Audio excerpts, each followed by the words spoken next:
So before our drivetrain goes in the '69 Dodge Charger RTSC. Now keep in mind, this is a very rare car. This is a T5 copper, 440, 4-speed, '69 Charger RT, and it's a special edition. Not every car that comes through here is numbers matching. I just wanted to take a few minutes and show you what I mean, what the world means when they talk about numbers matching. The biggest and the most important thing is the vehicle identification number. That the engine has the vehicle identification number stamped into it that the factory did when it was installed in the car. Same thing with the transmission. When you look at it, you just think it's beautiful. But I want to show that not only are the pieces that are on it beautiful, but they're correct for the year, make, and model. So starting at the front of the engine with the clutch fan. Now this is a replica of the original clutch fan. We get it from Tony over at Tony's Mopar. It has the part number and the date code of when it was assembled. So in this case, H1I. That means it was August 1st, 1968. And our car was built in November of 1968. So that's the perfect date code.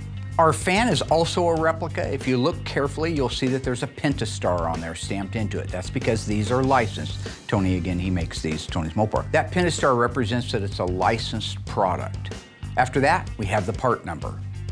So we could put any fan belt on here, but these are actual replicas of the original V belt with the part number in it.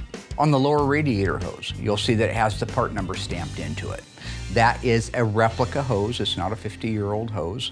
The texture on the hose is exact to the originals. And you'll see that we're using the Corbin clamp, as the original ones did, to hold it in place. The spark plug wires, we get those from Classic Industries. They are date-coded, correct replicas. They have the right boot on them, the right part number on them, the right date code, and the right color of yellow ink stamped onto them. Even though the engines get painted and a lot of detail gets lost at that time, we still, in the beginning, do it right. Take a look at the Highland cylinder head bolts. These are the factory correct original bolts. If you don't have the H in there, they're not original to the car. Our exhaust manifolds are factory. The part number is cast into them. The Pentastar is cast into them. The date code is cast into them. These exhaust manifolds are original to the car. The upper radiator hose, just like the lower one, has the part number on it, as well as the Corbin clamp. Now the fuel lines, this gets a 3/8 delivery line. These are replicas of the original fuel line with the KV marking stamped on them. And they have the original Autaker clamps. The line that goes from the fuel pump to the separator is 5/16 of an inch, but it also has the KV markings and the Autaker clamps. Heater hoses also have the exact same number of ribs in them that the factory did, as well as the part number and the vendor code. Right-hand exhaust manifold, just like the left-hand did, is factory. It has the original casting date, Pentastar, and date code. Again, very important detail here, the original spark plug wire separator brackets. The biggest part of this whole thing is the vehicle identification number. It's located on the right-hand side of the block down near the rail of the pan. In this case, that number matches the dash vehicle identification number, the hidden VIN on the core support, trunk lip, and the data plate. Same thing on the transmission. It matches the trunk lip hidden numbers, core support numbers, dash VIN, and data plate. The carburetor is the original numbers correct carburetor and date code for this car, as well as the bolts that hold it in place. Again, these are the Highland bolts. So in total, when you look at everything as a unit, it is exactly the way it appeared on the assembly line on the day the car was built. Today's a wonderful day. This is the first time in the history of graveyard cars we have a 1969 Barracuda. It is a 383 4-speed. That means it's an A57 Cuda. Now, the first time the word Cuda was ever used officially by Plymouth was on this model. Even though people with 65 to 69s all the time call them Cudas because it's a cute contraction of the word, it wasn't an official model until 1969, and that was in the mid-year 1969. In the world of A-bodies, this little car is very collectible. They made a coupe version. This is the fastback style. So it looks like it's going 100 miles an hour sitting still. So we got this really cool Cuda. We don't get very many of these A-bodies in here. In this particular circumstance, this car did need a lot of work. It had a lot of rust on it and a lot of damage, so we ended up replacing quarter panels. The front inner fenders had been cut out for fender well exit headers. The old street routers will know what that is. Well, we replaced those. The owner actually supplied us with a used front clip that we're able to put on. In addition, we replaced the main floor, the rear footwells, The under seat pan, the spare tire well, trunk floor extensions, rear body panel, and both quarter panels. but the rest of the sheet metal on the car is original to it. So after the metal work's all done, they can start their body work. Once they've got the body work done, it'll come over to me, prime it, goes back to them. We'll do that a couple of times, so it actually gets primed 3 times. So when that car comes over to us, we long block the whole thing, check the edges, check the gaps, wash it, put it in the booth. Then at that point, we're ready to do our pre-paint. Look for any imperfections, kind of the same process that we've done before, just making sure the car's perfect, which it will be. Wrapped up our 1969 Cuda yesterday. Car came out amazing. It's the last car that we're gonna do a pre-paint on. We're actually building a team here. We have good helpers, other painters, and we can spend more time on the process. So when it comes time to paint it, it's a one and done deal. Today, Royal and I are going to install the drivetrain in the 69 Charger. I'm helping Doug put the rear end in the 69 root beer brown Charger. Got a 4-speed and all that good stuff, so this should be fun today working with Royal. I'm not sure if root beer brown is the correct color, but I'm sure Mark will correct me on it. Here's the thing about Royal I've noticed over the years. He called my Charger root beer brown. It's FK5, and it was called burnt orange. He'd say, it's a root beer brown. It's not root beer brown, man, it's burnt orange. Use the correct terminology, right? This car is not root beer brown. That is a completely different color. And it's not root beer. But what does he know? He's colorblind. Should be a pretty nice, straightforward install. He thought my Coronet was yellow when I brought it, and I said, no, it's green. That is absurd. Okay, first off, for the record, I know the difference between dog dung green, which is what his car is, and my car. I know it's not yellow, I know it's dog dung. I just have to say, hey, when was the last time I stepped in a pile of Royals Coronet? Right? And that's how a little mental thing for me, because I am colorblind. On another note, more importantly, the story he's talking about never happened to him. It was my story. I went up to Portland because there was a Superbird up there for sale. And I was so excited, and when we were in there getting ready to sign the papers on it, I had Suzanne with me. I said, I'm so excited, you know, this is great. I never even looked at the fender tag. I was so thrilled. I know that sounds really weird, and if I did, I didn't pay attention. I thought it was yellow. Did I get my greens and yellows mixed up? Not dog dung green like Royal's car, GG1, which is like poo-poo 1, is what that code means. This particular case, I got it mixed up between FY1 and FJ5. So get your stories right, Royal. Going down. Royal's all business when it comes to mechanics, you know. He likes to just jump in there, plug away, and get this done. Right there, right there. Roll Ready? it forward. You okay, Royal? Almost. Oh, no. All right. Right there. Almost. Hang on. Don't move. Mark's a lot different. He likes to just clown around all the time and tell jokes and distract us, you know. So it's fun working with Royal because he's all business. We've already got a little grease on there. We're gonna pop that in there. A little grease on here. Oh, that was not bad, huh? No. Okay, we're gonna lower the shocks down. You grease that one? Oh, that's what I was afraid of. It won't reach. We are doing the final paint on our 1969 Barracuda going B5 blue. Now we've had a run of blue cars, so it's not that exciting, but what is exciting is we haven't done one of these cars before. Our 1969 Cuda, this is a beautiful little car, or it will be when we're finished with it. You pack that little 383 Super Commando in there and back it up with a 4-speed, 8 3/4 rear end with the 323 Sure Grip, and you've got a go-fast little A-body. Once I got the pre-paint wrapped up, initially let it sit for about a week, run a couple bake cycles on it. At that point, we tear the car apart, I'll panel paint it, jam it, get all that stuff done. So at that point, we can bolt the whole car back together, block it down one last time, and it's ready for final paint. And when you do that final paint, the car's blue and there's no issues. So we're doing the final paint, get that all wrapped up, do the blackouts that go on the rockers on this car, get it over to assembly, get the car underneath its own suspension, bring it back to me, then it gets these great stripes that go across the hood onto the header panel, drop those on last minute, put this car together and get it out of here. We've done pre-paints for years. We have historically pre-painted everything. That means painted it completely, put it together, and then walked around it, looked for any imperfections, sanded them out, made sure the style lines intersect, Make sure the door gaps and everything are perfect on it. And then long block it out with 600, 400, 600 grit, and then walk around it one more time for paint. Mark's always been a big fan of doing the pre-paints. It's just because it allows you to cut some corners. Maybe when you have a car that's all blocked out and you see a little wave or something looks off a little bit, we're pre-painting the car. So you get that done and you can look at it and say, oh God, you don't see that at all.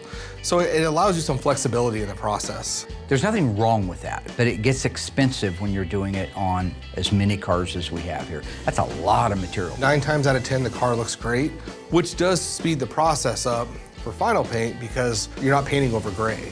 You're going blue over blue, so you don't have to do as many coats. So I decided that what we're gonna do is take more time prepping the car and really being careful. We got the right team. We haven't had that in the past. So moving forward, I think big picture wise, it's really gonna speed things up. We have more helpers now. I have more help over here. We have the right body men, the right painters, the right primer guys, the right metal guys, the right mud guys. So you're able to really just slow down a little bit, make sure a car is perfect when it's all in primer. Now we can make this look like it's had its pre-paint on it before we ever spray the first ounce of color.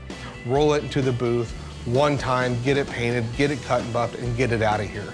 And because of that, I think it's going to increase our productivity as well as the quality of the finished product. I think everyone's gonna win in the long run.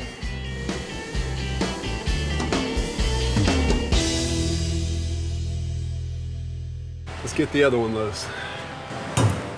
The shocks are hydraulic, and when you cut the wire tie, they extend, but they don't extend far enough. So we'll have to get a pogo. And so what we have to do is put a pogo under one side and raise one side of the rear end up so that we can install the shock. Here we go, yo. Right? Go, yo. Here we go. If you lift both sides of the car, it lifts it right off the hoist, so. Got it. Beautiful. Round 3. Dinner bell? Every time a bell rings, an idiot tells a joke. All right. Chromium? Hi, buddy. Nice you to go to see the you. gym? Glad you could still work a half an hour a day. Royal, Yeah. just thinking about you the other day. You know how much nicer it is working on a hoist? Yes, I do. You remember the good days?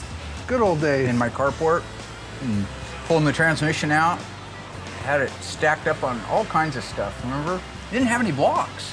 You know, we didn't have a lift as kids. We had to do everything on jack stands or pieces of wood or bricks or whatever we could find.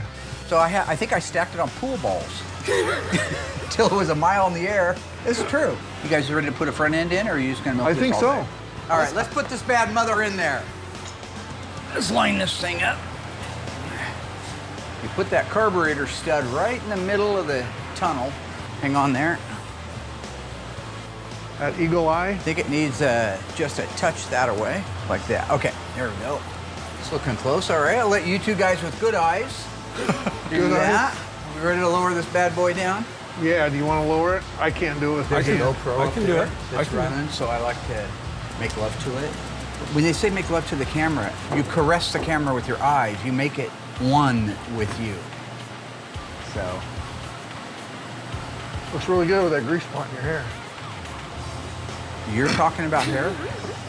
Well, no, the grease. Get over there. You know, I don't know what Royal's talking about when it comes to hair. There's a picture of him at 1 year old, when usually your hair is really starting to come in at 1 year old, bald. He is leaving this earth the same way he came into it, bald as an eagle. Got no room to talk about my hair. I'm honest. You guys just bring out your the head, worst Royal. in me. I still have some. I can comb it. It's a little wispy when it gets long, but it's there. Okay. Here we go. Do I need to go side to side? I think you're, Watch the passenger side. oh, that doesn't look good there. It's gonna come right down on top of that. The dip tube was hanging out underneath the frame rail. On certain years, the dip tube actually goes inside the exhaust manifold and it's clear. But on the earlier years, it actually hangs out sideways, and when you lower the car down, you bend the dipstick. Mark always accuses me of being the great dipstick destroyer. Hard to soar with eagles when you're flying with turkeys. That was the old saying. So anyway, I guess this is something Mark should have known, and he could have, you know, alerted me to that, but he likes to blame me for everything, so. How we looking, gentlemen? Snug. Good. Oh, man. Watch that. Okay. Any room to go to the passenger side at all? Yeah. Oh, nope, too much. Hold Wait, it. stop.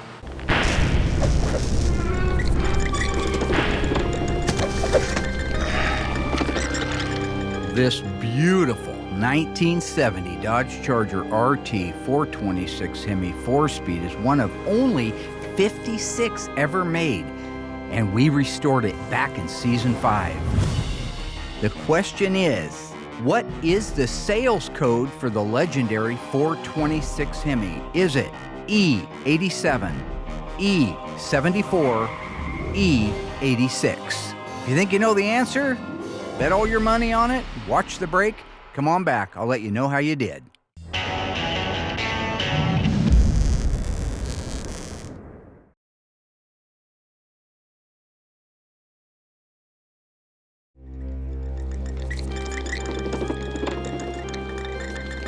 All right, folks, how did we do on that one? The question was, what is the sales code for that beautiful 426 Hemi, which was a numbers matching one in our 70 Charger RT? Was it E87, E74, E86? If you said E74, you guessed it absolutely right. That was the sales code, by the way, for several years for the 426 Hemi. The E87 was available in the 70 Dodge Charger RT. That stood for 446 pack. And the E86 was standard in the 70 Dodge Charger RT, which was a 375 horsepower 440 Magnum. This little beauty also was a 4-speed D21 and just happened to be the car featured in the greatest reveal in graveyard Carz history. What? Are you ready to go down more? Yeah, very slowly, please. Can't understand mumble. Never will. Gotta hear it. Very, very slowly, please. Carefully. I will go carefully. Carefully. Here we go. Fully careful. How's the dip tube looking? Stop. Okay. See, there's a fuel line getting close here, so slide that over there. Okay. Okay. You can actually come down a little bit, Mark.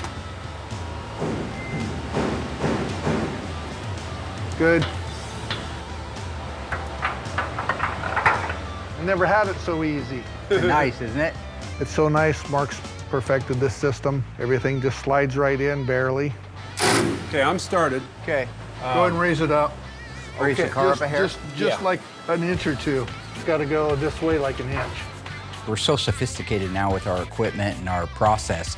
It really isn't very challenging. You're always going to have alignment problems. You're going to have things that looks perfect when you're looking at it from 5 feet away, but as it comes down, you got to shift the transmission to the left or to the right to get the right alignment. Let me see if I can pull. Okay. Some of them go easier than others. Ow.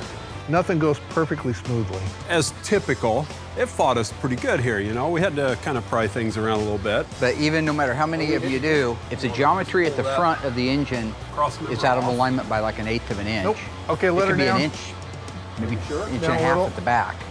That all just goes with the territory. But you're not laying upside down in a carport like Royal and I did when we were kids trying to stuff a transmission in something where the car's jacked up on pool balls. You know, this is really good quality equipment.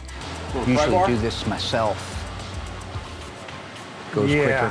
What, Royal? What'd you say? I just telling everybody what a superb job you're doing. What? I need to tighten the key member belt. Yeah, go ahead and run those down, and I'll raise it up. And then Royal likes working down on the ground like that. It's that much closer to laying down and taking a nap, isn't it, buddy? Not here. You wouldn't take a nap under there? No. This is the third lie Royal's told, so he's out. Okay, if this is boxing, he's done. I've been with Royal my whole life. I know he'd take a nap under there. We went to Vegas the first year to SEMA. Takes me 2 hours and 2 bottles of NyQuil to fall asleep. Royal walks in the room and falls completely asleep before he even gets to bed, and then just sleepwalks the rest of the way into bed. When we were kids growing up, he would fall asleep all the time. I thought he had narcolepsy. So if we were out there playing pool in the carport, because I had a pool table, and he would sit down in one of the lawn chairs, literally from the time that I said 8-ball corner pocket and I looked over, he was out. I've never been able to sleep like that. You can't tell me you can't take a nap under there. I didn't say I couldn't. I just said I wouldn't. Okay. So have you ever seen Royal sleeping somewhere strange to corroborate Mark's accusations against Royal? Other than the back seat of his mother's '64 Chrysler down by the river. Can I use that? You ready, Doug A? Yes, sir. Going up. I'm ready. Did you undo the belt? What belt? The strap? This belt? God, you're my friend. Compared to when we were kids, This is just the same. We had a good time then, and we're having a good time now. Okay, now I'm ready. So Dougie gets nervous when the cameras are on. He'll repeat himself 2 or 3 times in the same sentence or with back-to-back sentences. Yeah, we had a good time then, and we're having a good time now. Mark's accusing me of being a little camera shy. Well, I guess that is kind of true, you know. I guess because they're always looking at me. Okay, so we have the engine and transmission bolted into place. Now we're going to put the front suspension up into the upper control arms, put the torsion bars in it, then we can put the front wheels on it and let it down on the ground. It'll be a roller. Once it's a roller, it can go over and have the vinyl top and the headliner put in over it stands. So that's what we do. The drivetrain install on the 69 Charger went pretty well. Went together pretty good, and that makes some adjustments, but no real big problems. It's way easier putting the drivetrains in this way. Working with Royal was great. It's so good to have Royal back again, you know, and we can kind of reminisce and, you know, work together. It's really fun. But for me, the best part of doing an operation like this is just being able to work with my friends that I grew up with. Getting to work together at this age and still working on cars, still playing with cars, you know, just like we were kids. So it's like us 3 guys hanging out in my carport with much better equipment. We're looking forward to finishing this up, rolling it out, and working together some more. Now that we have the decals installed on the Daytona, we're able to put the wing on it. This is a cast aluminum piece. Yesterday we were talking about how much it might weigh, so I got the scale out to see who might be right. You guessed 75? 55. You said 75. Why would you? You better not. Yeah, I know what you did, didn't you? No. He's so scared to look bad on TV, he probably went home and Googled it. I switched my guess on us weighing the Daytona wing. You know, I had some time to, you know, ask my dad, but Mark taught me. No, I asked my dad. I'd like to punch you right in the ear. Okay, well, my answer can't is the take it same back. as it They always got it. was. I said 75. 60, I think I said 65? Yeah. Okay, 65 and No, 75. you said 60. Okay, 60 and 75, there's the weights. One closest without going over gets the grand prize, which is nothing. So I've decided, yeah, you get to keep your job. Well, That's the good news. I just want to see the wing on the car, so. Okay, so basically we just want to see the wing on the car. We're gonna weigh it real quick and then we're gonna install it on the car. We're gonna put a 60-pound wing on. Or 75. Yeah, all right. More let's like do 50 or it. 30. Yeah. What's that in your nose? I don't know, nose ring? Why would you do that? I don't Nobody know. does I that. was Have you not been I was watching Cobra 18. Kai? Johnny I love wouldn't that let show. that happen. Johnny would question that and he would question the music he listened to. So I'm glad Mark is actually referencing TV shows or movies that I actually know. In this case, it was Cobra Kai. Since I'm a fan of it, I can actually relate to it and actually talk about it. Cobra Kai, no fear. Okay, let's turn this on and zero it out. Okay. Pick up that end.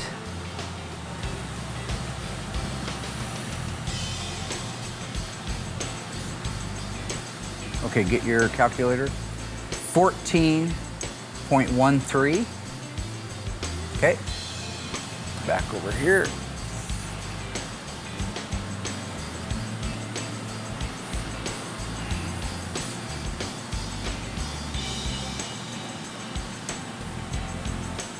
Wow, almost the same. 14.9. Well, I can tell I'm already way over. Well, this one should be 14.92 unless old Spray It Again Sam will happen to paint it 3 times because of his runs. I call him Spray It Again Sam. 14.6. So that one has a little more paint on it than this one, or the casting's different. Okay. All right, you ready? Total? 45 or something. 43. We're both over. 43. Wow. And we both get to keep our jobs. That's way lighter. 43 pounds sitting on top of it. I was surprised by the actual weight of the wing. No, I always thought they were a little bit heavier. Mopar did it good, and it weighs a lot less. So the reason that there are big braces and brackets underneath there is because this thing weighs 43 pounds, and that's just its natural weight. Okay, now, just for the record, for anybody who's actually weighed these wings before, that was what our wing weighed, all 3 pieces. Keep in mind a few things. We make all of our exterior panels way prettier than the factory ever did. In our case, we did filler work over everything so it would be smooth. Then we did primer, then we did paint. So all of that weighs a little bit.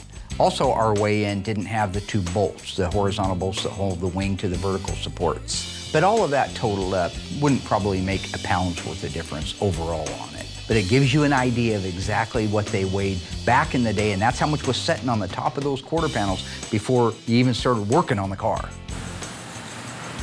Beautiful. Love it when things line up like that. Awesome. That's such a cool little gasket. Oh yeah.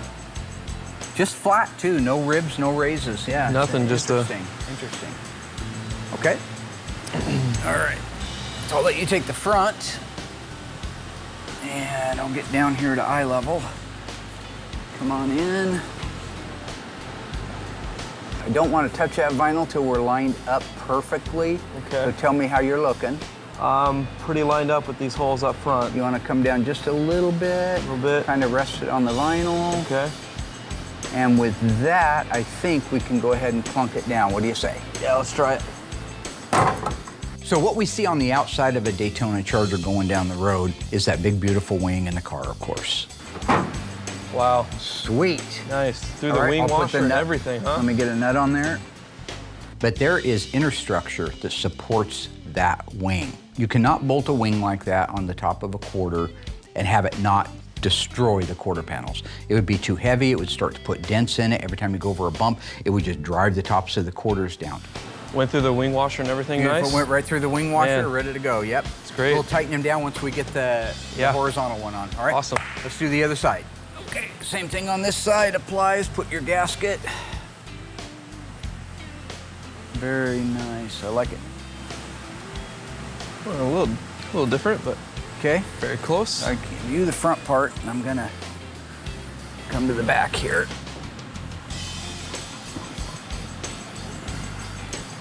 Okay, so I'm getting close here. How's everything looking like it's lining up to you? Good? I'm lined up pretty good right now. If you scrape that decal, you're done. You got to start all over. So it was pretty risky, but we were able to get it. So I think we've got it. So if you feel good about that, let's drop it. Here we go. Beautiful. Imagine if you were doing 200 miles an hour at NASCAR with the wind pushing it down. It would just flatten the quarters. Right there. Right there? Yep. And Good. we're in? We're in. Okay, I'll get a nut on there. So inside, there are inner structure pieces. There are brackets that go from the floor up to the wing washer. The wing washer is a large, it's just that, it's a washer. They call it a washer, but it's a large, almost looks like a battery tray that covers the whole bottom footprint of where that spoiler comes in and gives it the support from front to back. So let's set it up there. You got your bolt? Yep. Great. Okay. Right there. You know, watching the cars come together, it's always fun. I think it's a little bit wilder when you got a car so insane like that 69 Charger Daytona with all the graphics and spoiler in the nose cone. I got mine started, here you go. This one just reminds me completely of Tom Partridge's car. So Tom he was the pain in the ass that was out here in season 3 that tortured me all the time. Looked like a great big stub toe walking around because he's bald. I love you, Tom. I hope you're doing good back there, brother. Anyway, Tom's car was a real barn find, but it was nowhere near as original and as nice as this one. We had a lot of work to do on that car. That car got everything. It was in dire straits, but when it was done and driving down the road, it looked as beautiful as this car. And absolutely, at the end of the day, these cars will stop traffic. Starting to look like a Daytona. That looks beautiful. So we'll go ahead. It looks like everything is real square. Fits nice. Yeah, side to side and everything. Vertical. It's great. So at this point, I'll go ahead and let you start tightening it from the bottom up. Just Okay. start with the lowest brackets and work your way up. The only thing is, before you tighten the bracket, the support bracket to the floor, get the wing washer to the spoiler tight so it doesn't try to draw that quarter panel down. Oh, yeah. So we're done with the spoiler on the Daytona, and now he can go ahead and getting the wing washer bolted into place tightly against the actual spoiler itself. Then he can tighten the bottoms down. Then he can adjust the top. I'd say we just run it at a You just want to run flat. it level? Yep. Okay. Run it level. I will leave it in his capable hands to get it all tightened down. He'll call me back. I'll do a sign off on it, and then we're ready to move to the front. I am really looking forward to putting the nose coating on for the simple fact that when that's done, the car's almost done, but it actually looks like a Daytona for the first time now in many, many years. So, but with that, I'm gonna go pick on somebody else. Okay. I got other people to pick on. Have fun. Kentucky! So with the car being in the booth, I like to let that sit for like an hour or two, fully gas out, let all the vapors, just everything just breathe a little bit. Then at that point, I'll go back in the booth, double check the car, then it's time to clear it. The gentleman that owns the car has been very patient with us. He's grown with us, as most of our folks have. You know, when we moved in, I was taking everything on I could at once because I wanted to make sure we had a full shop, and I had anticipated that we'd do 24 cars a year. Well, that was a little lofty.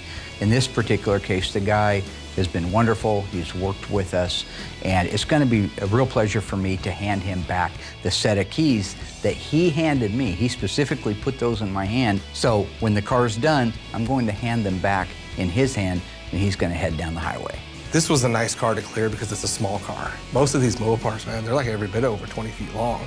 Then you put the hoods in there and deck lids are huge. This is just a little itty bitty A-body. By the time I get one coat around the car, double check, everything looks great. I can go mix up another coat, and this whole process on this car really went easy. Car looks great. It's always exciting to do a different car. I'm not a fan of this particular car, but I'm noticing as the car's coming further along, it's kind of growing on me, and I'm super excited just to see the way it comes out. B5 blue, gorgeous color. We've done 3 or 4 cars in a row this color, so But the car itself, it's the first time we've done a 69. It's an A-body. It came out gorgeous. Took a couple days to get it because it's one of those colors. If there's the slightest imperfection, you can see it. So you just gotta take your time, go through the process, double check everything. Got most of the color wrapped up on a Friday. Came in Saturday morning with the camera guy. Oh, he's not camera guy anymore, producer. And then him and I, oh, sorry. Cut? We'll cut it. So now that we've reached the final stages of the assembly process of the 1970 Cuda, now I can put the information labels on and do all the assembly line markings on the bottom of the car. So the assembly line markings, basically what happened was that car went down the assembly line and somebody would perform an operation on it, such as tightening down the shock absorbers. One swatch of paint represents that it's the correct shock. The other swipe of paint represents that it's in the right place. You'd see the same thing on leaf springs, the leaf spring hangers, the rear axle assembly. Drive shafts got marked. If somebody put the U-joints in it, they made a mark that the U-joints were done. Transmission cross member, same thing. They want to make sure that somebody down the line knows all of these items have been torqued. Front suspension, there's a lot of components up there. Inner and outer tie rod ends, ball joints, upper and lower, idler arm, pitman arm. All of those have to signal the person next on the assembly line that it's been addressed. There's all kinds of different colors. Each one represents something. We do our very best to mimic the originals when we don't have photographs. So we used the Dave Weiss book for references to make sure that we got all the assembly line markings in the correct spot. We go through that thing page after page, looking for previously documented components to make sure that we're doing the best we can to emulate the original assembly line look. You know, it's interesting on this tape now, I don't exactly know what it represented, but we've seen it before. The piece of 3/4 inch masking tape on both sides of the axle housing, we've seen it on Dana's. We've never seen it on the 8 3/4. Additionally, the Dana axle got a paper label that called out the full part number. Another interesting detail point. Another interesting point of detail is both 8 3/4 and Dana rear ends got the last 3 digits of the assembly number stamped onto the housing. You'll find this assembly number over on your broadcast sheet. Once I have either myself or my helper do the cut and buff on the car, take it outside, give it a good bath with steam, get the whole car thoroughly washed, underside everything, brought back in the booth, run another bake cycle on it so it dries that water quicker. Then we mask it up for the undercoating. Some cars get it, some don't get it. Most of them do. This car's a very clean car. The floor pans, every part and piece that was put on it looks great. We're not trying to cover anything up. You can look underneath that car and say, wow, look at that spot weld, look at that weld. Everything looks really good on it. So with the car being masked up, I go ahead and start the undercoat process, do a good once over on it, do the undercoating, make sure the proper thickness is there. Then after the undercoating is complete, unmask it. I like to let it sit in the booth overnight, and then I take it over to the assembly side, and at that point, we're officially done with the car. The last points of detailing beside the assembly line markings on these cars are the information labels. Now we get these from ECS. They're the ones that provide it for, actually even the manufacturers today go to ECS to get replacement door vehicle identification labels and such because they are authorized by all the manufacturers to make them. We get the information labels not only for the door vehicle identification number, but for all of the items underneath the hood, the ethylene glycol warning label, the engine emission, the small detail tags that have the part numbers on them for the exhaust, the parking brake cables, the wiring harnesses. The kit that we get also comes with things like a replica of the original warranty card, the sleeve that goes over the visor for locking instructions should that apply, the how to start it little tag that goes on the turn signal, all kinds of neat stuff that really, when you're done with the car and all the assembly line markings are on, all the information labels are on, and the rest of the car is done like it should be done, it looks like it rolled off the assembly line. And that's what our car looks like. It just rolled off the assembly line. The information labels from ECS and the assembly line markings are all done on our 1970 Cuda, and this is one more car that is out of the graveyard and ready for a customer. All right, here we go. Maiden voyage. All right, so let's see what we got. Right now it feels good, doing about 25 miles an hour. Second gear feels nice. Our test drive on the 70 Cuda is a blast. This car runs so good. The cam is so obnoxious. It just feels strong when you're setting in it. Got a good feel to the road. It's running BF Goodrich TA radials on it. That's an old standby great tire. Looks great, very nostalgic looking. We're running those on a Krager SS rim. So just a, very old school, second day, they call it. Now, when you take all that horsepower, that 390 horsepower under the hood, and you see that big bad boy shaker, you're backing it up with that 6-speed Silver Sport transmission, you can row through the gears like butter. This truly is one of the funnest little cars I've driven. Boy, that Silver Sport transmission's tight, really tight. It is the first time we have put a 6-speed Silver Sport transmission behind a regular Mopar engine.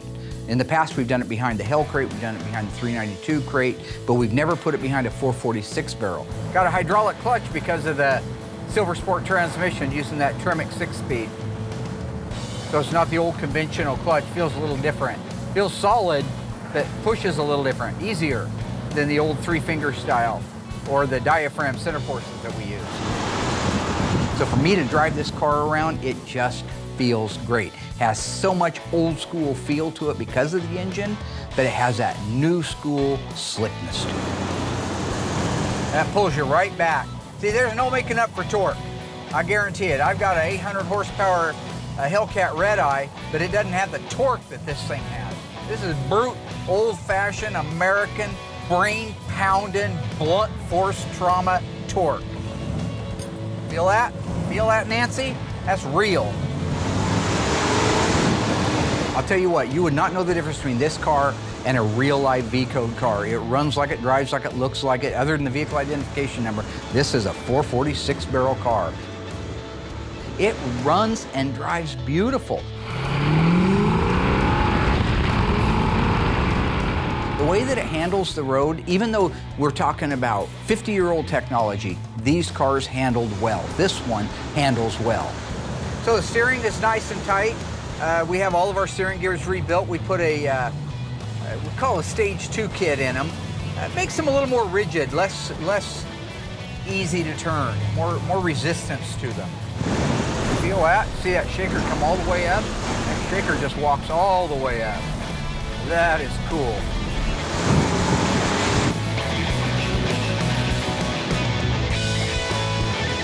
Boy, that feels good. That's third gear right there, and that is nice. The car holds the road like it's on rails. Beautiful. Love it. You know, when you see the car going down the road, it's beautiful. It's FJ5, it's got the hockey stick on, it's got the rear spoiler, shaker hood.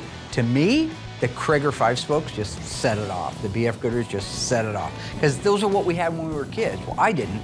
Dougie did. Dougie's daddy made sure that he had all the best of everything. He had the 5-spokes, he had the BF Goodrich. I had an old truck tire on the right rear of my car, something I found in Mom's trunk of her Impala on the left rear, and then 2 white Mojocks on the front of it. I had nothing. I had a dead dad, a tumor in my foot, a terrible case of Osgood slaughter. you know, and a big nose. See the shadow on the wall? It's like that groundhog that comes out and says it's okay, everything gonna be okay. You see my shadow, you know everything gonna be okay.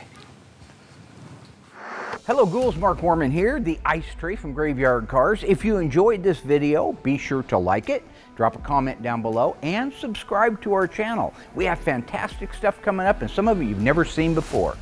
I gotta go insult people. Hey Alice!